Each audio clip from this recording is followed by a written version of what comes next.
එන්න අපිත් එක්ක ෆින්ලන්ඩ් වල චෙරි බ්ලොසම්ස් බලන්න යන්න.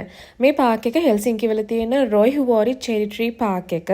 අපි මෙතනට ගියේ හරියටම මැයි 10. මේ මල් පිපිලා තියෙන්නේ සති දෙකක් වගේ පොඩි කාලයක්. ඒ හින්දා ගොඩක් කට්ටිය මේ කාලෙදි මෙතනට එනවා. පේනවා නේද මේ මල් වල ලස්සන? ඇත්තට දකින්නකොටත් මාරම ලස්සනයි. ඉතින් මොනා කරන්නත් කලින් කාලා බීලා ඉන්න බෑ. ඒ නිසා අපි උදේට කන්න පොඩි බන්ස් වගේක් අරගෙන ගියා.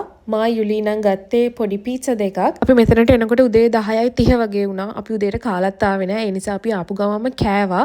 මොකද උදේ අපි චර්ච් ගියා. ඒ ගමම තමයි ඊට පස්සේ අපි මෙතනට ආවේ. මේ පාර නම් මට ඇත්තටම චෙරි බ්ලොසම්ස් බලන්න එන්න බැරි වුණා. හැබැයි මේ පාර නම් මං හිතාගෙන හිටියේ කොහොම හරි මං එනවා කියලා. මෙතන ලස්සනට මේ අවුව පායලා වගේ තියෙන ඕගලන්ට පෙනුනට මෙතන මාරම සීතලයි. ආපු මෝඩකම කියලා තමයි මුලින්ම හිතුනේ. අනිත් එක හුළඟක් තිබුණා. ඒ හින්දා සීතල තවත් වැඩි වෙලා තිබුණේ. ඒත් අපි කාලා බීලි ඉවර වෙනකොට සීතල ෂේප් කියලා හිතුණා. ඉතින් ස්ප්‍රින්ග් එකේදී මෙතන චෙරි මල් 100,000 ගාණක් පිපිලා මුළු පාක් එකම රෝස පාට වෙනවා. මාරම ලස්සනයි. ඉතින් ෆැමිලි එකේ ඇත් එක්ක ඇවිල්ලා රිලැක්ස් වෙන්න, ෆොටෝස් ගන්න, චෙරි මල් බලන්න හොඳම තැනක් තමයි මේක. එහෙනම් අදට එච්චරයි. ඊළඟ වීඩියෝ එකෙන් හම්බෙන්නම්. ගිහිල්ලා එන්නම්. බයි.